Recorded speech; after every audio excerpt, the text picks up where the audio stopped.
Hello everyone, in this video we're going over Hack the Box Forest, which is an Active Directory box. It's very, I'd say beginner friendly, so going into this initially I thought this box was a bit, I was a bit intimidated by this box. Heard a lot about it and a lot of people say that it should probably not be rated easy, or there's a few steps to it that make it a little bit more difficult, which I do agree with to an extent, but personally I found this box to not be that bad.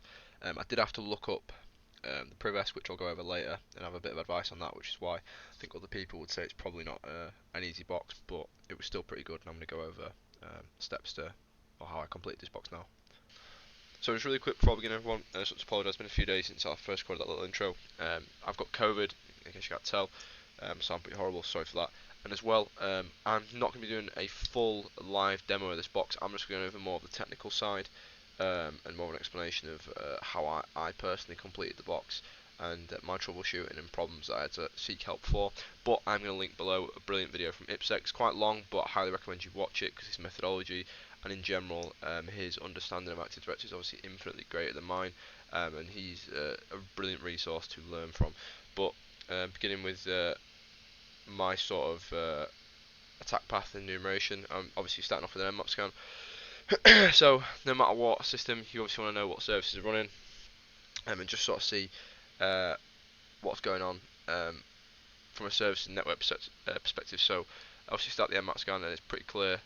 If you're new, this is very likely a domain controller. So obviously you've got certain services on here, like for example the Kerberos service on port 88.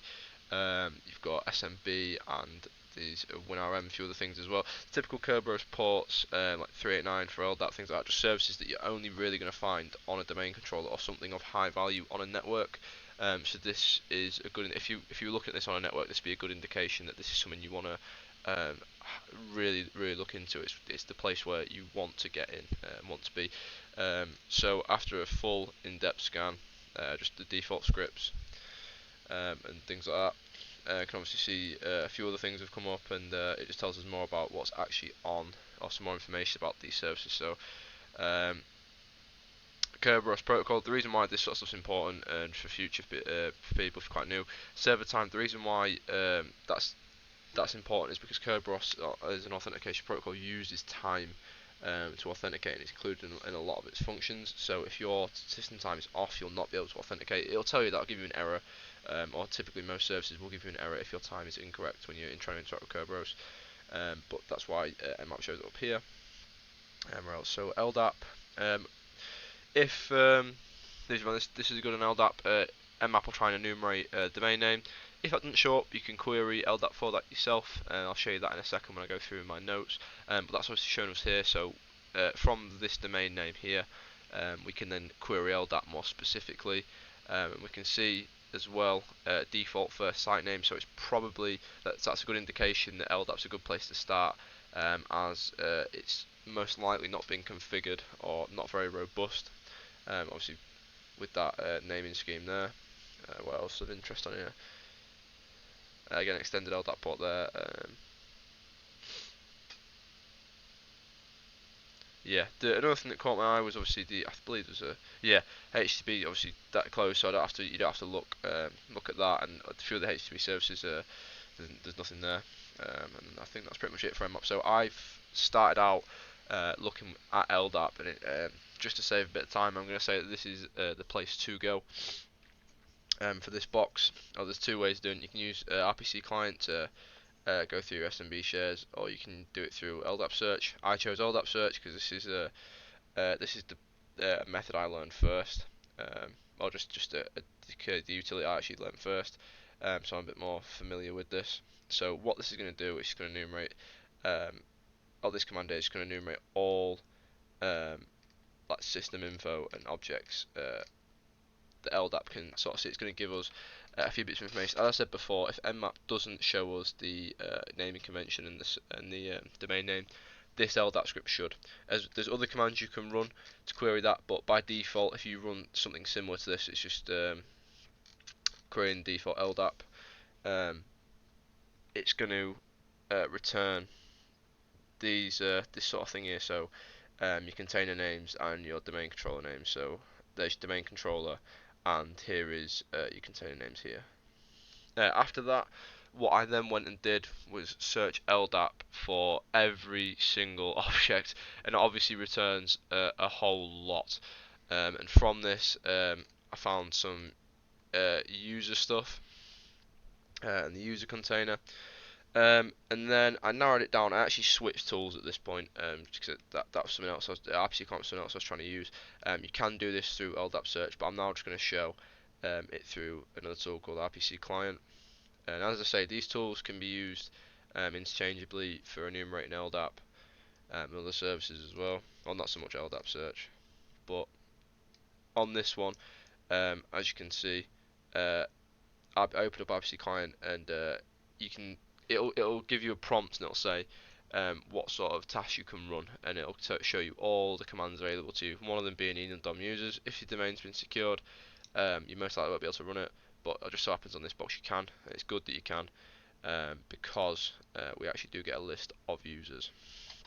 Not only that, we get some RIDs. If you're new to Active Directory, that is the relative ID, and what that means is, your relative ID is basically attached to your an SID, which is your security identifier, and this is a part of Active Directory which is basically used to assign security groups to users, and your relative ID is part of that. So every ID is unique essentially. I'm not going to go too much into it because again I'm pretty new to Active Directory myself. Don't misexplain it, but that's the general out of it. I'll leave a link down below if you want to read more into Active Directory sort of principles, things like that, and I'll be doing a video on it in the future, but that's not the aim of this video. Point being, once we've enumerated users via RPC client in this script, we can see that there are some interesting ones down here. So Sebastian, Lucinda, SVC Alfresco, Andy, Mark, and Santi. Now, one that's obviously going to pique a lot of people's interest is this one here. The reason being it's a service account, and service accounts on Windows generally have a lot of ways to escalate privileges. So if you, there's obviously a bit of foreshadowing as well. If you can get access to any account like that, it's probably going to have more elevated privileges compared to a normal user. Another thing to take note of, if you're new to Active Directory, what you want to achieve out of initial enumeration, or any sort of backgrounding you're doing, whether it's a live scenario, so you're on a corporate network, you want usernames. The reason being, the whole point of Active Directory enumeration is it's not required to be a privileged user. You can be a low level user, you can be the lowest level user in the network, and you can see almost everything on it. You can enumerate most things on Active Directory, and you can find weaknesses. And obviously with Active Directory being so large and there's so many things to configure, there's usually ways in, even ways that you think wouldn't be there for such such large systems, but that's obviously the point of it. It's relying on misconfigurations and things like that. I'm now going to go over the attack path that I took next in regards to these usernames here. So as you can see here in my notes, once I've bound the usernames, I've just put them all into a list and created a word list in my Kali machine. And I've sort of just documented my my thought process, because whilst I was doing this, obviously I had other things to do as well, so I didn't want to forget what I'd be doing. So, as I've explained here, what a good idea would be is to conduct an as-rep roast on these accounts. Now, this attack basically relies on the Kerberos pre-authentication protocol, and what that does, if it's disabled on a user account, it will just send out a password hash for that user. That's the very, very simple explanation of it. So what that will allow an attacker to do is, if you send out a request, you don't have to have a valid password. All you need is a simple valid account username.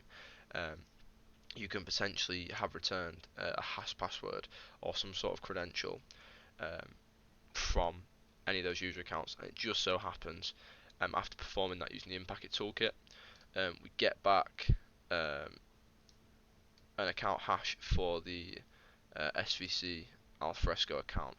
I'm gonna blur this here just so you can't. Well, you'd be here a while if you're typing out the hash, but yeah. As you can see, we get the hash there, and then just made a few changes to the command, and I just basically said to output the hash, so it's in a format recognisable for John the Ripper, and then I crack it. Upon cracking it, we've got the credentials, and that allows us to log in using the WinRM service, and we saw that that was already running on the mmap scan here. 5985. If these, if so, let's say a particular service we want to use isn't running, there's many other ways could have gone in with that. So let's say if you've got if you farm credentials for an Active Directory system, and let's say Windows Remote Management isn't running, maybe you've got SSH or SMB, things like that. So if this wasn't running, I'd maybe try and authenticate with SMB and see if there's any new shares there or things of that nature. And if there's a web app running, I'd definitely try the credentials with that.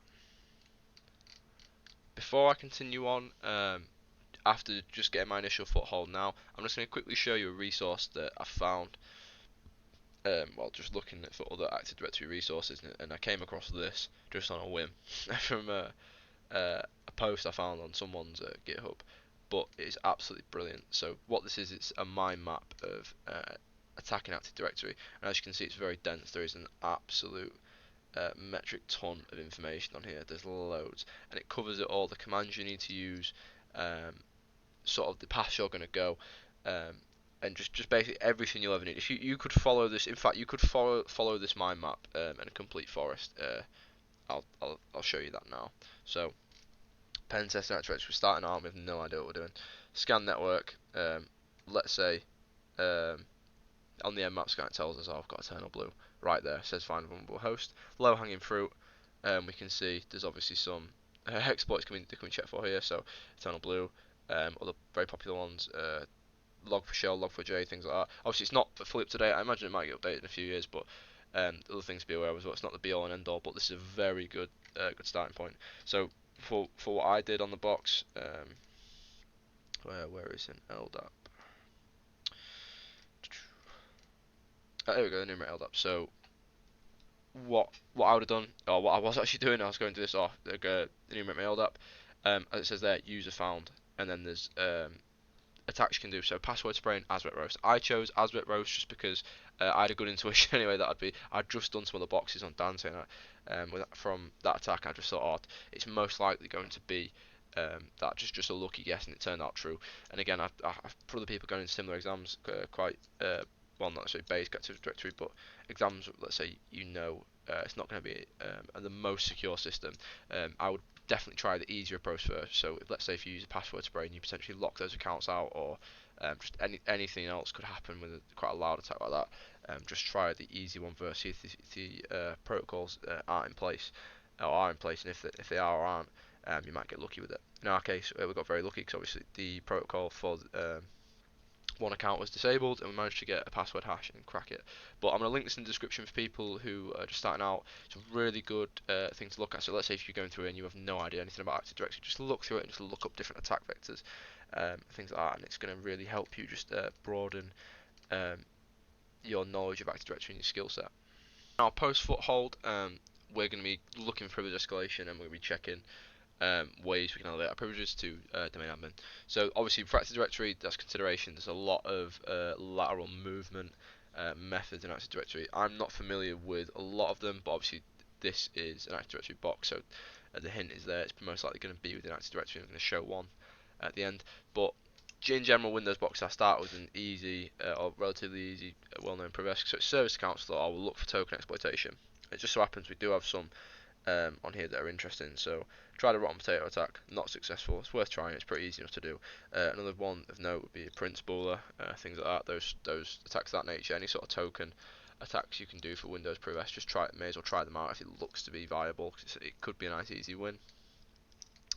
From that point, I was like, right, we'll just get on with Active Directory. I'm going to transfer Sharphound. Sharphound is a tool which collects information about the system and the Active Directory network, and it goes into a tool called Bloodhound. If you're not familiar with Bloodhound, I will leave a link in the description so you can look at someone far more better than me who's used it a lot more to give you a good explanation of Bloodhound. But essentially, what it is it's a tool that shows you the attack paths for Active Directory in a much more intuitive manner. So rather than enumerating Active Directory manually through commands, this tool will uses a database called Neo4j, and that is a system which basically just outlines things in nodes like this here, and it makes it infinitely easier to view your attack paths. And after looking at the data that I'd imported, search for DC sync rights, which is a DC sync attack basically allows domain replication, so you can essentially have like all privileges on a domain basically. So you are elevating yourself to a domain admin basically. So some quick little things that I'd picked up. So the Kerberos ticket managers, Kerberos, but if you're not familiar with a lot of what I'm saying, I highly recommend you go and have a look. I'll leave some resource down below if you want to learn more about Kerberos tax and in general learn about Active Directory. So the Kerberos ticket manager is a service account which runs for the Kerberos protocol, and if you've got access to this in any sort of way, you are basically you're in the win. Domain admin, you can do whatever you want. You can do various attacks. I pass the hash attacks. You can generate Kerberos tickets. So that's how Kerberos authenticates, generates things called tickets. And with those tickets, you can perform attacks like silver ticket, golden ticket, diamond ticket. And it's not only a really good way to elect privileges, it's also a brilliant way for persistence. It gets incredibly hard to detect. So for network admins, when an attack like this occurs, it can be devastating. And a lot of the time, you will just want to rebuild the network. But obviously, that is no easy task.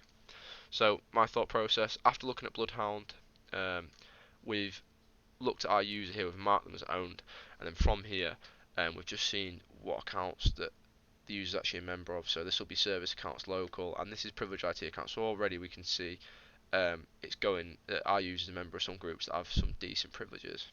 So all I've done from Bloodhound from that point is I've checked what other groups service accounts local is a member of. Privileged IT accounts is one. And then we've checked what privileged IT accounts can actually have access to. Now, privileged IT accounts is a member of account operators, which is marked as high value by Bloodhound. So that is a very good place to start. And now I'm going to go over why account operators is well the key to this box essentially. So after checking the Active Directory Windows sort of help page system thing, we can see the account operators group grants limited account creation privileges to a user. So after doing a bit more research, this basically means that we can create new accounts, give them privileges, things like that. And this is useful for us because the attack that we're going to use, it relies on us creating a new account.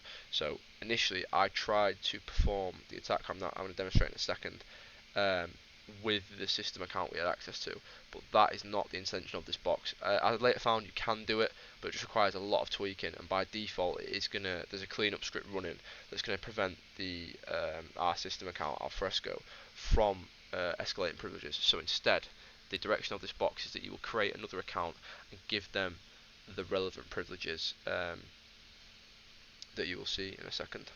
So as you can see, the account operators is a high value group because it has all access rights over Exchange Windows Permissions group, and it just so happens that this Exchange Windows Permission groups has write DACL rights over the domain controller, and that makes it vulnerable to a DC sync attack, which basically allows like domain replication. So you can get credentials from that attack from the domain controller for any account, which in our case we will use to get credentials for the administrator account.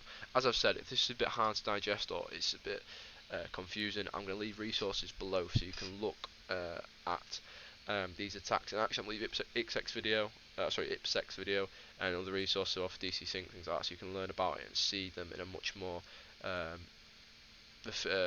like practical manner rather than me just explaining it. So now in order to exploit this, we need to be added to the Exchange Windows Permissions group, as we are not a direct member, but we do have privileges from account operators to add ourselves to that group, and then we can perform a DC sync attack.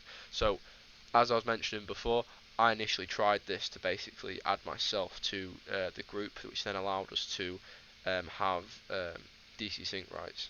However, after doing that and even verifying that we were a member of the group, I very quickly realised that it wasn't going to work. There's nothing that was working. So instead, I ended up creating a new user. I had to actually look this up. I didn't do this on my own. I was really stuck. I just couldn't even think why. But after doing a bit of research, that's the whole